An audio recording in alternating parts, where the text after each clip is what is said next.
Welcome to the breakdown. So what we're looking at here is a rotational move. As you can see here, we're going to twist to the side and back. So we're working that transverse plane. A couple things we're looking at here. First and foremost, you'll notice that the ball's between the knees here. The arms are straight.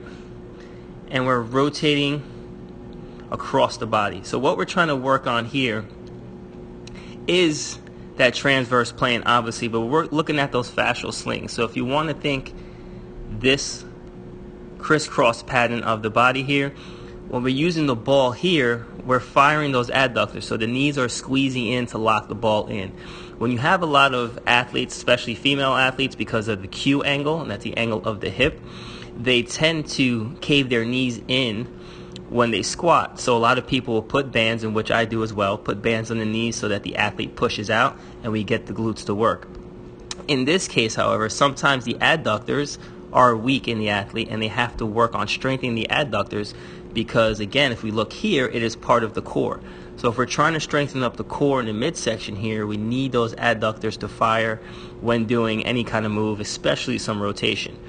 So we have the knees, they're bent here, and the knees are squeezing in to fire those adductors up.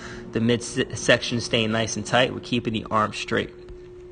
As she rotates, one of the cues we like to give is that the head should follow the hands. So I want one straight line from the chest to the hands and the head all moving together. So as they rotate, that should be one straight line. So think about the hands lined up with the sternum as she rotates across. So she's going to rotate across. You see the head follows the hands.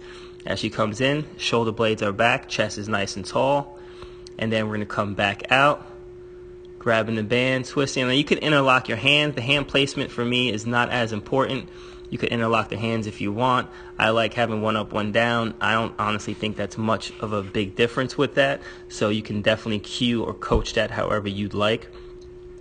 The main thing is that they maintain that tension here, squeezing the ball. Again, that's going to help that whole core, and we're working those slings as we rotate through to get that transverse abdominis to fire here. She rotates across the body. Again, head follows the hands, chest stays nice and tall. Watch for people in this move, which you'll see. You can also do it with the elbows bent. Some people coach it that way as well. Again, that's neither is right or wrong. You can do it with the arms bent if you like. I like doing the arms straight. One of the things to look for here, though, that I do coach is posture. You'll see a lot of times people like to shrug in this position, where they pull the shoulders up towards the ears when they try to rotate, or they'll have this kyphosis, where they're rolling the upper back forward as they go through the motion. So I want to make sure that she has a nice posture in this position where she's straight up and down here, where we're not hunching forward or rounding in the back. Midsection is nice and tight, balls being squeezed. Maintain tension on the band at all times, so you want to have some tension on the band. It doesn't have to be a ridiculous amount of tension. It could be very light tension, depending on the athlete or the person that you're working with, but make sure they maintain tension throughout as they rotate across. So those are our tall kneeling, ball squeeze, band rotations. If you have any questions, you can inbox me. Email flofitness@gmail.com.